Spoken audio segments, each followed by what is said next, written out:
اس لیے عید کے دن حکم بھی ہے، گھر سے آئے ہیں تو پڑھتے آئیں اللہ اکبر لا الہ الا اللہ اللہ اکبر وللہ الحمد۔ واپس جائیں اللہ اکبر لا الہ الا اللہ اکبر وللہ الحمد۔ ایک رستے سے آنا دوسرے رستے سے جانا یہ سنت ہے۔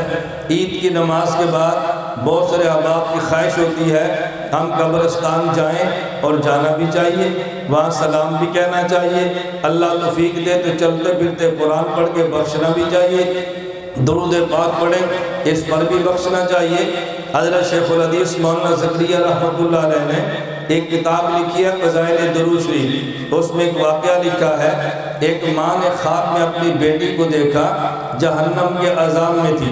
دوسری رات اپنی بیٹی اسی کو دیکھا وہ جنت کی نعمتوں میں تھی،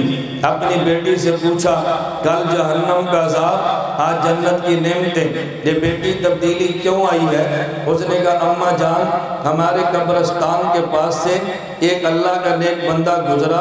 اس نے 20 مرتبہ درود پاک پڑھا اور اس قبرستان والوں کو بخشا،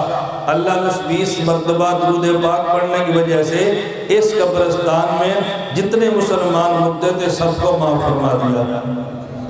یہ 20 مرتبہ درود کی فضیلت ہے، اور اگر ہم میں سے ہر بندہ درود پاک پڑھ کے بخش دے اللہ ہمارے آباء و اجداد، ہمارے رشتہ دار، ہماری بستی والوں سب کی مغفرت فرما دیں گے۔ اس نیت کے ساتھ جانا حرج کی بات بھی نہیں ہے، اس دروازے جائیں تو آپ کی مرضی ہے، اور اگر یہاں سے بھی نکلنا چاہے قناعت اٹھ جائے گی، یہاں سے رستہ سیدھا پیچھے سے قبرستان میں چلا جاتا ہے، وہ رستہ اختیار کرے آپ کی مرضی ہے، یہ رستہ اختیار کرے آپ کی مرضی ہے۔ اللہ ہم سب کو عمل کی توفیق عطا فرمائے۔ 2 رکعت نیت جب کریں گے بیٹھے بیٹھے سن لیں،